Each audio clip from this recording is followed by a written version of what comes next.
pulled it back out of his belly, and then ran in behind him. Sort of a la Jameel Holloway of Oklahoma.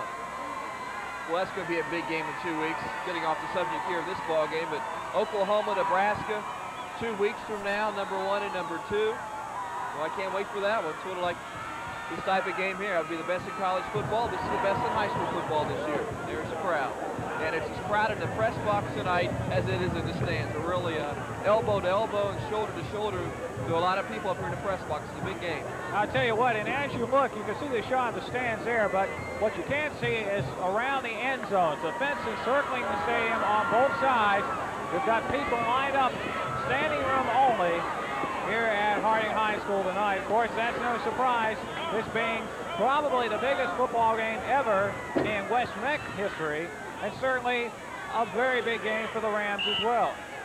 First down and 10, quarterback back to pass. McCoy throwing deep, wants Heron, and he can't get there. Double coverage on Heron. Number 33, Dwayne Hill, was there, and the safety, Terrace Jones, was back to give support. The pass really wasn't thrown that well, and it's incomplete. Heron's a big play guy for West Meck. He's their number 1 dangerous receiver, and he was double covered that time, and good teams are going to double cover him in a time like this one. They have to pass to get down the field and score possibly a field goal before time runs out here in the first half. So good play by Harding. Put 2 men on him. Might be the time to try to go the other way and try to hit the other receiver. But obviously, Heron's getting attention. Well, that time they go with the quick draw play up the gut. A short gain to about midfield, but that's all. Better hurry, time ticking down, 42 seconds left. They're going back in the huddle and call a play from there. I'm surprised they didn't have 2 plays called to line of scrimmage, where if they wanted to run, they'd have another play called immediately. But didn't happen. Now down to 30 seconds, and clock stopped. Well, someone call time? Yeah, yes. West Meck called time, and right there's a major mistake, Jeff. They let 12 or 13 seconds tick off the clock. And then call time. And yeah, you can't do that in a situation like this. If we're mixed up, they need a timeout. Call it as soon as the play was over, not 12, 13 seconds later. Nothing the score there, you see. 31 ticks left to go. Really a well-played first half. Not a lot of offense, but surprisingly, that goes both ways. Not just from the West Meck side, but Harding's offense hasn't done too much at all either, and it's been because of excellent play on the part of the West Meck defense. We've seen them put a lot of pressure. There you see what we talked about earlier, a shot from around the end zone. Some of the fans standing around the fences here. Capacity crowd here to watch exciting high school football. Haven't seen as many points put on the scoreboard as they might have expected at this time. Expecting the Harding Rams to crack open the West Meck defense, but so far they've been a tough shell to crack and haven't been able to do it. there you see a future Ram cheerleader. Some of the parents here tonight. And it's 3rd down and 5 for the West Mecklenburg Indians. McCoy drops back to pass, throws, and it's out of bounds. So he was looking for number 40, and that's Richard Smith. Richard Smith getting in the ball game for the first time tonight. What West Meck is going to do here, and it's a good decision, kick the ball away. You don't need to go for it in midfield, not get it, and have Harding 2 or 3 plays away from being in field goal position. So they're going to kick it away and be happy with a nothing game at this point. And if I were Harding, I'm trying to block it. They're sending just about everyone and almost got it. They bumped into the kicker and didn't fall down, so there's no penalty flag thrown. And it's going to take a very good roll for West Meck down inside the 5 at about the 2. I look to see Harding just fall on the ball. That would be the expected thing to do. But the Harding Rams have never been known to be a predictable football team. So it wouldn't be a surprise if Lawing didn't step back in the end zone, try to throw one deep to Darren Hart and try to score a touchdown in these final seconds there. At home, homecoming night, the home crowd. And certainly the Rams would like to go into the locker room with a little better than a nothing score. But let's wait and see what they decide to do. Now, where they're at now, they're just going to let the clock tick out here, not even run a play. This is the field position they've had the entire first half. They're on 10, they're on 20 twice, they're on 6, they're on 4, they're on 25. Only once have they started to drive in West Meck territory. Big reason why. 2 6 across the board, it's nothing. And so as one half of play comes to an end, Harding Rams, nothing. The West Meck Indians, nothing. Both defenses look solid. We'll be back for the second half to see if the defenses can hold up. We'll be back with the second half right after this.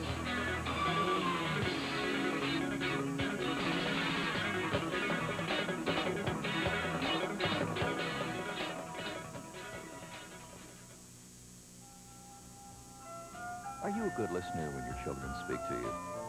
Do you listen to your children as carefully as you would listen to a close friend or guest in your house? Children learn to respect others if they are treated with respect. Be a good listener.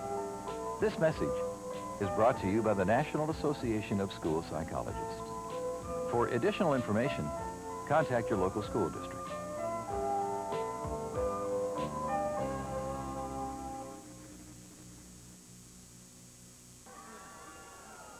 Good evening, everyone, and welcome back to Harding High School here at halftime of tonight's game. This is Jeff Harlow along with Randy Lee. And at halftime, the Harding Rams, the West Meck Indians, in a battle for the Tri-County 4A championship, we have no score. Two good defenses coming into the ball game. Both teams could boast of that.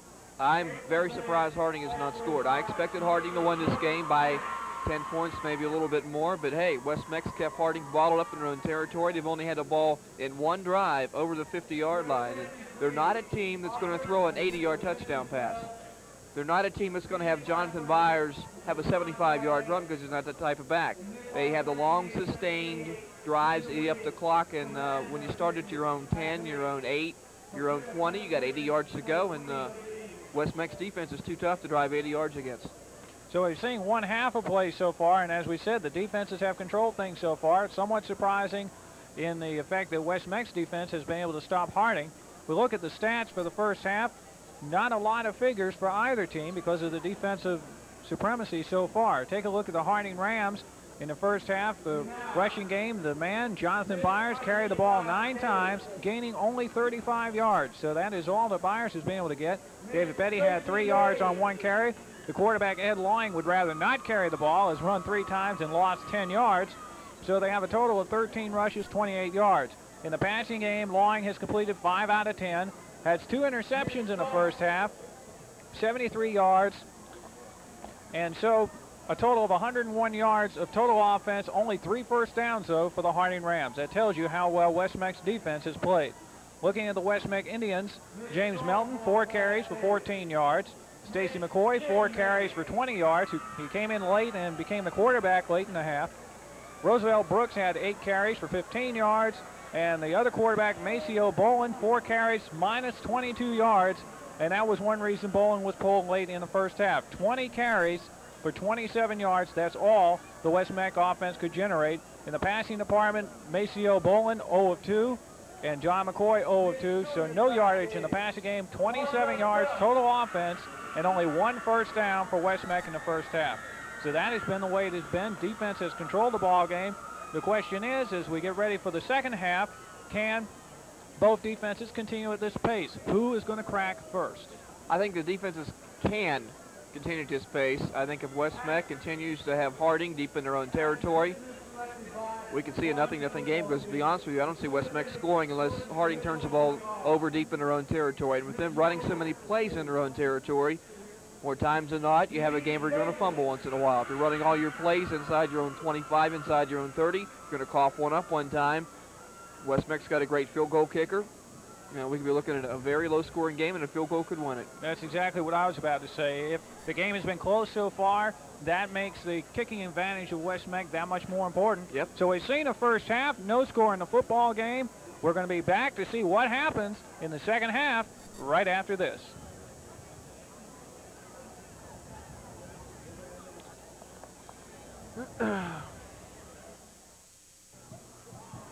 Good evening, everyone, and welcome back to Harding High School on homecoming night. For Hometown Cable 3's high school game of the week, this is Jeff Harlow along with Randy Lee.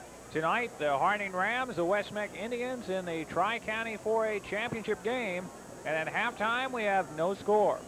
It's been a game, Randy, in the first half. The Harding Rams defense playing the way we expected their defense to play, containing West Meck well, in fact, so well that West Meck will have to go with a quarterback change for the second half bringing in Stacy McCoy to replace Maceo Bolin. What has been somewhat of a surprise, though, in the first half is just how well the West Meck defense contained the Harding offense. The big running back, Jonathan Byers for Harding, only 35 yards in the first half, and he had some big runs to accumulate that. You made a good point when we were off the air during halftime about Jonathan Byers. He's a back which, on the average, probably gains more yards in the second half. He's a power back, therefore, late in the ball game, he's still strong. Defense getting a little tired, so you might see Byers getting more and more yards as the game progresses. How's that for a kickoff? Put that ball all the way into the end zone, and it'll bring it out to the 20. First down and 10 for West Meck. Both these teams made adjustments at halftime. We'll come out and see just how effective those adjustments will be. The quarterback for West Mecklenburg will be number 14, Stacy McCoy. Now, McCoy wore number 1 in the first half, so that you won't be confused. McCoy is a backup quarterback. He is also one of the running backs. So they decided they didn't want a number 1 at quarterback. He's still got his number 1 helmet on, though. It'll be first and 10 for West Meck. And before we can get started, a flag is down. Not a good way to start out the second half. I believe they took too much time getting the play underway. White. False start, offense. And there you have the call, false start against West Meck, so that'll back it up. They'll have first down and 15. I think now that it should be different to look at West Meck than in the first half. They have now a quarterback with some more experience and some better foot speed, I think. I think you'll see more options here in the second half because he's a great option quarterback. Fumble. Ball popped loose. Harding signaling they have it. They do. And in the halftime show, we talked about a turnover and how critical it could be. You say when you've got the ball a lot in your own territory, sooner or later you're subject to cough the ball up. Well, that's what just happened to the Indians. Harding has the ball, first and 10, very early in the second half. I think if the Rams punch across, get a touchdown here, we could see a whole different type of ball game the way this Ram team plays. First down and 10, Ed Lawing at quarterback for the Rams. First down, they give to Byers to the right side. Byers is going to be stopped. He gets a short gain. Well, a pretty good gain, actually. Picked up about 5 on the play. It'll be second down and 5. There's another look at it. Just a sweep left to send everyone to the left side to block for him. And number 24 was in pursuit of him, and the cornerback on the other side of the field made the tackle for West Meck, which is always tough to do. One-on-one tackle against Jonathan Byers. Second down and 5. Oh, great tackle right there. And that time he stopped before it could even get started. 73, I think, was the man that got him.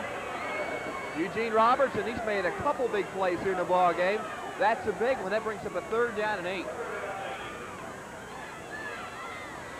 Ball is marked at about the 13-yard line. And it will be third down and 8 now for the Harding Rams. If they run the ball, they'll probably run it up the middle because right now they have a good angle for the field goal kicker. They have the ball basically right in the middle of the field, but they're going to throw it. And he wants to throw over the middle, and it's dropped by the intended receiver, Sean Moore. Looking downfield the other way, I was looking at Darren Hart. Hart was in the end zone, hands in the air, saying, hey, what about me? Anyone on him? He had coverage that time. You can see Hart back there. He had beaten his defensive back. Heron, I think, was the man that was covering him. It is fourth down and 8. A 30-yard field goal, just shy of 30 yards, about 29.5 yards, and here's a kick. Hart's kick is up, and it is good. And so the Harding Rams have scored first with 10:26 to play in the third quarter. The Harding sidelines erupt, and the Rams 3, the Indians nothing. And what sets it up? A turnover by the West Meck offense. We talked about West Meck before the game, and we said that they've been a team that plays a very basic type of offense. They don't make many mistakes.